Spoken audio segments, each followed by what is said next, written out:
আসসালামু আলাইকুম বন্ধুরা, সবাই কেমন আছেন? আশা করছি সবাই ভালো আছেন। আমি আলহামদুলিল্লাহ ভালো আছি। এই যে আমি একটা ফ্রিজ দেখতে আইছি, মানে ঠিক করতে আইছি আর কি। এটা হলো শাপ, একটা অনেক পুরাতন মডেলের একটা ফ্রিজ।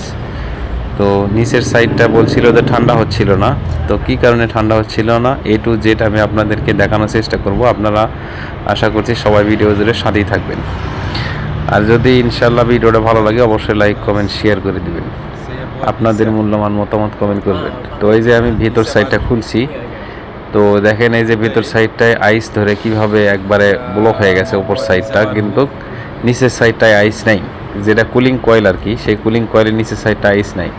এই যে দেখেন টাইসটা কত শক্ত হয়ে গেছে, একদম মানে কঠিন শক্ত আর কি। তো এই কারণেই নিচের সাইডটা ঠান্ডা হচ্ছিল না। এটা পুরোপুরি একটা আর যে বাতাস বা পুরোপুরি একটা যে ঠান্ডা হবে সেটা হচ্ছিল না এটার কারণে। তো এটা কিভাবে তার সমাধান করতে হবে এটা আমি এই ভিডিওতে আপনাদেরকে দেখাবো। তো এই যে আবারও চলে আসলাম অনেকক্ষণ পরে আর কি, মানে আইসটা শক্ত হয়ে গেছিলো, আমি একটু ভাঙিয়ে দিয়েছিলাম, দেওয়ার পরে একটু রেস্টে ছিলাম, তারপরে অনেকক্ষণ পরে আবার আসলাম। তো এই যে দেখেন এই সাইডে আরেকটা বড় একটা ফ্রিজ আছে, নামটা হলো হিটাচি। তো এই ফ্রিজটাও নষ্ট। তো ফ্রিজটার ভিতরে জিনিসপত্র রাখছে আর কি, এগুলো ঠান্ডা হওয়ার জন্য নয়, এমনিতেই জিনিসপত্র রেখে দিছে। তো যাই হোক, এটা আমি এখন ঠিক করব। সেটা হচ্ছে যে বরফটা অনেকটা কমে গেছে, আর এটা হচ্ছে তার কন্ট্রোল। তো অনেকটা বরফ কমে গেছে বা এখন কাজ করা সম্ভব। তো আমি আগে নিচের সাইডটা খুলে দেখবো যে নিচের সাইডটা কি পজিশনে আছে।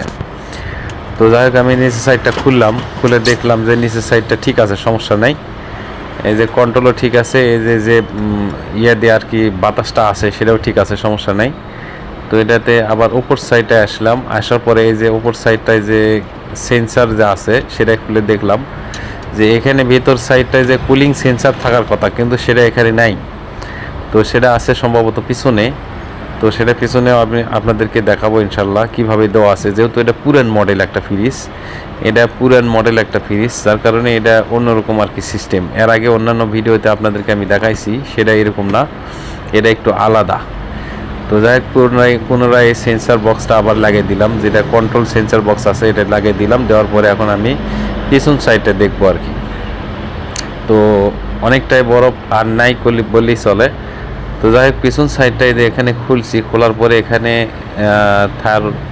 থাইমার যেটা আছে সেই থাইমারটা এখানে পাইছি, এবং এরই ভিতরে একটা সেন্সারের মতো আছে কি জানিস। তাই হোক, আমি এটাকে খুলে দেখবো, আপনাদেরকেও দেখাবো যেটা আসলে কি জিনিস। তো এটা হলো সেই থাইমার। এই থাইমারটাই কন্ট্রোল করে হলো আপনার হিটার এবং কম্প্রেসার। তো এখানে একটা সেন্সারের মতো আমি দেখতেছি, তো এটা কি জিনিস আমি নিজেও জানি না, যেহেতু এটা অনেক পুরাতন মডেলের। এই যে এটা সেন্সার হওয়ার কথা, কিন্তু এটা সেন্সার না, এটা এক ধরনের কারেন্ট ইলেকট্রিক ফিল্টার আর কি। এটা যেহেতু নেগেটিভ পজিটিভ দুই তার থেকে নিয়ে এটার ভিতরে দেওয়া আছে, এটা একটা ফিল্টার ক্যাপাসিটারের মতো পিএফ ক্যাপাসিটার দেওয়া আছে। পিএফ ক্যাপাসিটার দিয়ে এটা একটা এসিকে ফিল্টার, মানে কারেন্ট যেটা সেটাকে ফিল্টার করছে আর কি। তো এটা যদি আপনারা কখনো ভুলবশত এরকম থাকে, যদি আপনারা মনে করেন যে এটা কুলিং সেন্সার, তা না, এটা কুলিং সেন্সার না, এটা হচ্ছে একটা, এই যে এটা আমার হাতে যেটা দেখতেছেন এটা হচ্ছে কুলিং সেন্সার। এটা কুলিং সেন্সার, কিন্তু এটা কখনো এভাবে নেগেটিভ আর পজিটিভের সাথে একসাথে লাগান থাকতো না। এই যে এটা দেখেন, এটা অনেকটা দেখাইতেছি আমি আপনাদের। এই যে এটা কিন্তু লালটা হচ্ছে একটা তার হলো কারেন্টের, আর সবুজটা একটা তার হলো আর্থিনের, মানে এখানে মেন কানেকশন দিছে আর কি। তো সেই দুই কানেকশনের সাথে ওই ফিল্টারের দুটা তার লাগানো আছে। তো এটাকে অনেকে হয়তো বা ভাববেন যে এর মতো সেন্সার, কিন্তু এটা না, এটা সেন্সার না, এটা একটা ইলেকট্রিক ভোল্টেজ ফিল্টার আর কি, এরকম এটাকে বলে হলো ফিল্টার। এর ভিতরে লাগানো আছে ফিল্টার পিএফ এবং একটা ফিল্টার ক্যাপাসিটার। তো ভুল করেও কখনো এরকম থাকলে কখনো সেন্সার লাগিয়ে দিবেন না। যদি সেন্সার লাগিয়ে দেন, যখন সেন্সার লাগিয়ে দিবেন, যখন আপনি অন করবেন ঠিক তখনই শর্ট হয়ে যাবে, ডিবি পড়ে যাবে, অথবা কারেন্ট শর্ট হয়ে যাবে। তো আমি এটাকে এখন যা করব সেটা হচ্ছে যে এটা যেহেতু ফিল্টার, আর এর ভিতরে অনেকটা পানি ঢুকছে, এই দেখেন কতটা পানি ঢুকছে। এতগুলা পানি যখন ঢুকছে তখন এটার ভিতরে যেহেতু 2 তার লাগান আছে, সেহেতু এটা এটা শর্ট হওয়ার সম্ভাবনা থাকে।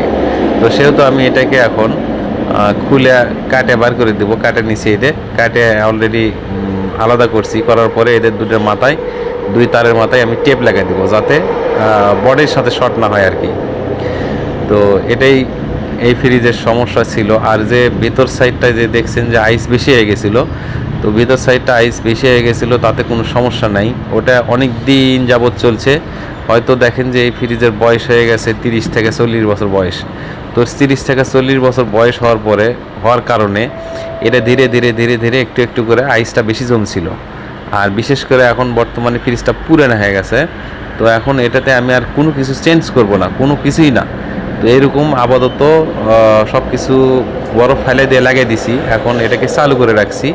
তো এখন এটা দেখা যাক কীরকম ঠান্ডা হয় আর কতদিন এরকম চলে।